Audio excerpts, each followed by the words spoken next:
الحمد لله رب العالمين أشهد أن لا إله إلا الله وحده لا شريك له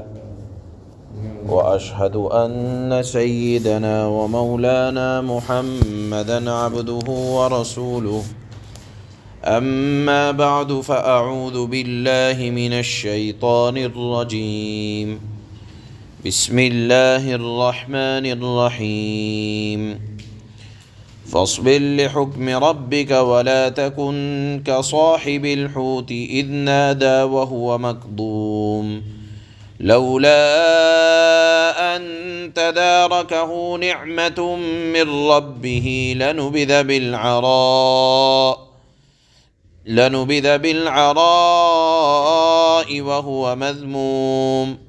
فاجتباه ربه فجعله من الصالحين وإن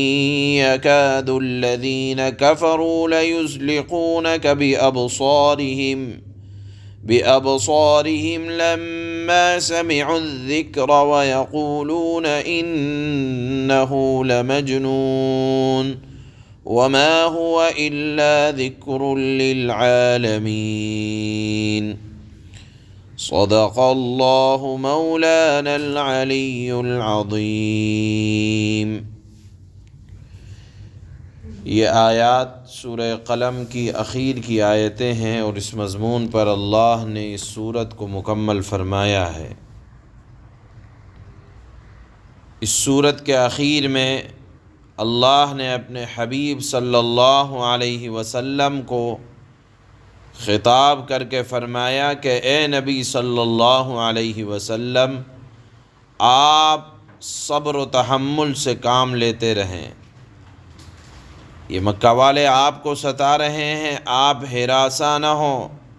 اللہ نے فی الحال ان کو جو ڈھیل دے رکھی ہے اس فیصلہ خداوندی پر صبر سے کام لیں اور بے صبری اور عجلت پسندی کا معاملہ نہ ہو۔ یہ نصیحت اللہ نے فرمائی کہ ایسی عجلت پسندی نہ ہو جیسی عجلت پسندی جلدی کا معاملہ حضرت یونس علیہ السلام کے ساتھ پیش آیا تھا۔ حضرت یونس علیہ السلام کا واقعہ سورہ یونس 11ویں پارے میں، سورہ انبیاء 17ویں پارے میں اور اسی طرح سورہ صافات میں گزر چکا ہے کہ عراق کے ایک مشہور شہر نینوا میں رہتے تھے اور وہاں اللہ نے ان کو پیغمبر بنا کر بھیجا تھا۔ قوم کو برابر سمجھاتے رہے لیکن بالآخر قوم کی سرکشی سے ناراض ہو کر آپ اپنے اس علاقے سے نکل گئے، اور واقعہ بڑا مشہور ہے کہ دریائے فرات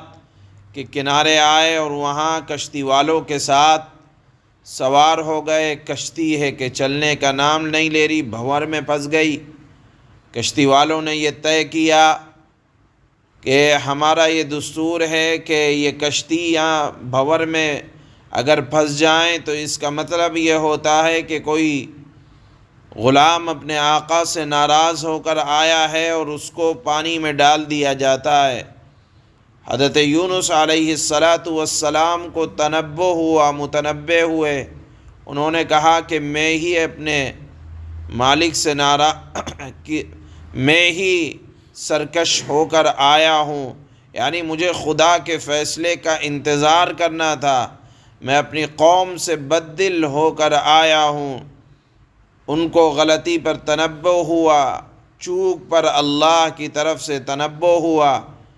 چنانچہ کہا کہ مجھ کو سمندر کے اندر ڈال دیا جائے، پانی میں ڈال دیا جائے۔ لیکن بالآخر قوم کا کشتی کا ملاح حضرت یونس علیہ السلام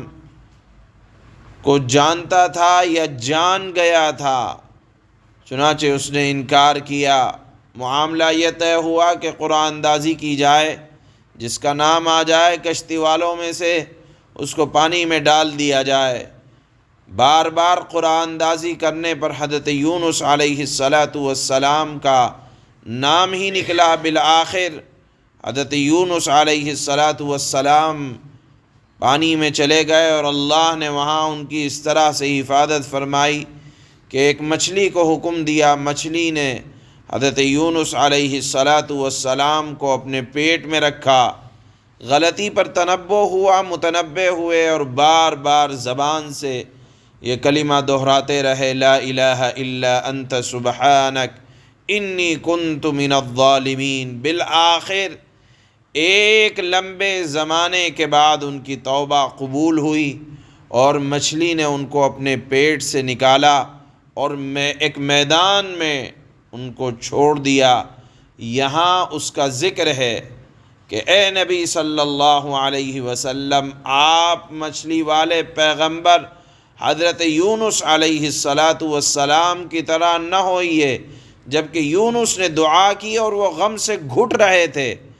یعنی وہ سمجھ رہے تھے کہ میں جس پیغام دینے کے لیے بھیجا گیا ہوں، قوم وہ پیغام ماننے کے لیے تیار نہیں ہے۔ اسی طرح غم سے گھٹنا یا تو مراد ہو سکتا ہے مچھلی کے پیٹ میں، کہ ایک تو مچھلی کے پیٹ کی تاریکی اور ایک اپنے گناہ کا احساس کہ میں بغیر اللہ کے مشورے کے اور اللہ کے حکم کے میں بستی سے نکل آیا، ادھر بستی والوں نے اللہ کے حضور توبہ کی، اللہ نے ان کی توبہ کو قبول کر لیا۔ بہرحال اللہ نے فرمایا کہ ان کی طرح مت ہوں جب وہ غم سے گھٹ رہے تھے، اور لولا ان تدارکہ نعمت من ربی، اگر وہ اللہ خداوند قدوس کے احسانات ان کی دستگیری نہ کرتا تو وہ میدان میں بدحالی کے ساتھ پڑے رہتے۔ مراد یہ ہے کہ حضرت یونس علیہ السلام جب مچھلی کے پیٹ سے نکلے انتہائی کمزور ہو گئے تھے، اللہ نے فرمایا کہ اس میدان میں بھی میرے احسانات، میرا فضل ان کے ساتھ شامل حال ہوا۔ اللہ نے ان کو دوبارہ تندرستی اور صحت عطا فرمائی۔ ایک مطلب تو یہ ہے، دوسرا مطلب یہ ہے کہ مچھلی کے پیٹ سے جب نکالے گئے تو اللہ نے دوبارہ منصب نبوت جو ان کو حاصل تھا وہ ان کو ملا رہا، اور وہ اتنے کمالات کے ساتھ اللہ کا مقرب بنے رہے جو کمالات ان کو مچھلی کے پیٹ میں جانے سے پہلے حاصل تھے، بلکہ اور زیادہ اللہ کے وہ مقرب ہو گئے۔ تو یہاں آیت میں جو مراد ہے کہ اگر ان پر اللہ کی دستگیری نہ ہوتی تو وہ بدحال پڑے رہتے، مراد یہ ہے کہ اللہ کا فضل ان کو شامل حال رہا، روحانی ترقی بھی ملی، اور جسمانی اعتبار سے جو کمزور ہو گئے تھے اللہ نے وہ جسم کو دوبارہ مضبوط کر دیا۔ فَاجْتَبَاهُ رَبُّهُ فَجَعَلَهُ مِنَ الصَّالِحِينَ، پھر ان کے رب نے ان کو اور برگزیدہ کر لیا، یعنی اور اللہ نے ان کو اپنا مقرب قربت عطا فرمائی اور وہ برگزیدہ اور نیک بندوں میں شامل رہے۔ یہ اللہ نے آیت میں اپنے حبیب صلی اللہ علیہ وسلم کو خطاب کیا۔ علماء نے لکھا ہے کہ مصلح ہو، اس کے دل کے اندر قوم کے لیے تڑپ ہو، گھٹن ہو اور ان کی اصلاح کی فکر ہو، یہ قوم کا مربی، قوم کا رہبر، اس کی صفت ہونی چاہیے کہ وہ اپنی قوم کے تحت وہ ہمیشہ کڑھن اپنے دل کے اندر رکھے کہ اللہ کسی طرح اصلاح کے اسباب کو مہیا فرما دے، لیکن ان سے نفرت یا ان سے اپنے آپ کو اس طرح علیحدہ کر لینا کہ قوم جو چاہے کرے، میں تو اب الگ ہوں، یہ انبیاء کی شان کے خلاف ہے۔ انبیاء اپنی قوم کے ساتھ رہا کرتے تھے، ہاں ان کو سمجھایا کرتے تھے، ان کے درد کو اپنے سینے میں محفوظ، اپنے سینے میں محسوس کرتے تھے۔ یہ انبیاء کی شان ہوتی ہے اور یہی ایک مصلح کی شان ہونی چاہیے۔ اس صورت کے خاتمے کی آخر کی 2 آیتیں ہیں۔ اللہ فرماتے ہیں وَإِن يَكَادُ الَّذِينَ كَفَرُوا لَيُزْلِقُونَكَ بِأَبْصَارِهِمْ، اے نبی صلی اللہ علیہ وسلم، جب یہ مکہ والے قرآن سنتے ہیں تو دشمنی کی وجہ سے ایسا معلوم ہوتا ہے گویا کہ آپ کو اپنی نگاہوں سے پھسلا کر گرا دیں گے۔ مطلب یہ ہے کہ اتنی دشمنی ہے آپ سے کہ آپ کو بری نگاہوں سے دیکھتے ہیں، اور دشمنی ایسی رکھتے ہیں کہ نعوذ باللہ، جیسے ہماری زبان میں کہا جاتا ہے کہ اپنی آنکھوں سے کھا لیں گے، حالانکہ آنکھوں سے کوئی کھاتا نہیں ہے، لیکن ایک محاورہ ہے کہ جب آدمی کوئی کسی سے دشمنی رکھتا ہے تو تیز نگاہوں سے دیکھتا ہے۔ اللہ نے بھی اسی محاورے کا یہاں استعمال کیا کہ ایسا محسوس ہوتا ہے کہ آپ کو اپنی نگاہوں سے پھسلا دیں گے، حالانکہ اپنی نگاہوں سے کوئی پھسلا نہیں سکتا، لیکن بہرحال نگاہوں سے پھسلانے کا مطلب یہ ہے کہ آپ سے دشمنی زیادہ رکھتے ہیں۔ ایک مطلب تو یہ بیان کیا گیا، دوسرا مطلب یہ بیان کیا جاتا ہے، بعض مفسرین نے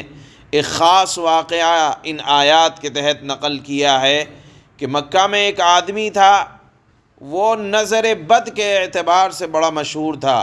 اس کے بارے میں کہا جاتا تھا کہ اگر کسی جانور کو دیکھ لے، کسی کھیتی کو دیکھ لے، کسی انسان کو دیکھ لے، تو اپنی نگاہوں سے، اپنی نظر بد سے اس کے اوپر ڈالتا تھا تو اس کو نظر لگ جایا کرتی تھی، اور نظر کا لگنا برحق ہے۔ چنانچہ مکہ والے اس آدمی کو تیار کر کے اللہ کے نبی کے پاس لائے تاکہ آپ کو آپ کے مشن سے روک دیں اور آپ کے اوپر نظر بد لگوا دی جائے۔ چنانچہ اس نے اپنی نظر بد لگانے کی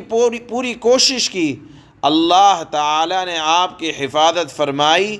اور اس کی نظر بد کا کوئی اثر نہ ہوا۔ تو بعض مفسرین نے لکھا ہے کہ اس سلسلے میں یہ آیات نازل ہوئیں وَإِن يَكَادُ الَّذِينَ كَفَرُوا لَيُزْلِقُونَكَ بِأَبْصَارِهِمْ۔ ان آیات کے متعلق حضرت حسن بصری رحمہ اللہ سے منقول ہے کہ جس آدمی کو نظر بد لگ جائے کسی انسان کی، اس آدمی پر یہ آیات سورہ قلم کی اخیر کی 2 آیتیں پڑھ کر دم کر دینا، یہ نظر بد کو زائل کر دیتا ہے۔ یہ حضرت حسن بصری رحمہ اللہ کا قول ہے۔ اسی طرح جس آدمی کے حاسدین زیادہ ہوں، یا جس کو نظر بد بہت لگا کرتی ہو، یا جس کو دشمنوں کی حسد کا ڈر لگا رہتا ہو، تو تجربہ کرنے والوں نے تجربہ کیا کہ پہلے 25 مرتبہ بسم اللہ الرحمن الرحیم ایک کاغذ پر لکھ کر وَإِن يَكَادُ الَّذِينَ كَفَرُوا لَيُزْلِقُونَكَ بِأَبْصَارِهِمْ، یہ اخیر کی 2 آیتیں لکھ کر رکھ لیں تو انشاءاللہ اللہ کی ذات سے امید یہ ہے کہ کسی نظر بد کی بد نظر سے کوئی اثر نہیں ہو سکتا، یا جس کو محسوس یہ ہوتا ہو کہ مجھے نظر بد لگ رہی ہے تو ان آیات کا پڑھنا بڑا مجرب ہے۔ اللہ کے نبی صلی اللہ علیہ وسلم کے اوپر بھی نظر بد ڈالنے کی کوشش کی گئی، لیکن آپ کو اللہ نے یہ عمل بتلایا اور پھر اللہ نے آپ کی حفاظت فرمائی۔ اس مضمون پر سورہ قلم مکمل ہوتی ہے، اور اس میں اس اخیر کی آیات کا جو سب سے اہم سبق ہے وہ یہ ہے کہ ایک مصلح کو اپنی قوم سے کسی حالت میں اتنا بدظن نہیں ہو جانا چاہیے کہ اپنے آپ کو قوم سے بالکل الگ کر کے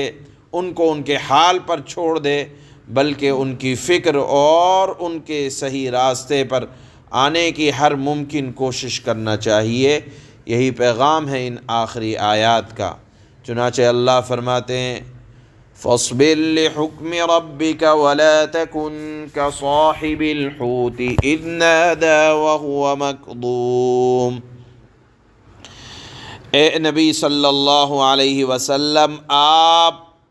اپنے پروردگار کا حکم آنے تک صبر کیے جائیں، یعنی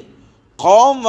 والوں کے ساتھ رہیں۔ اللہ کی طرف سے اگر کسی کو ڈھیل دی جا رہی ہے تو اللہ کا فیصلہ سمجھ کر اسے قبول کریں۔ اور اے نبی صلی اللہ علیہ وسلم، آپ مچھلی والے کی طرح مت ہو جانا، یعنی مراد یہ ہے حضرت یونس علیہ السلام کی طرح نہ ہو جائیے گا جب انہوں نے غم سے گھٹ گھٹ کر ہمیں پکارا تھا۔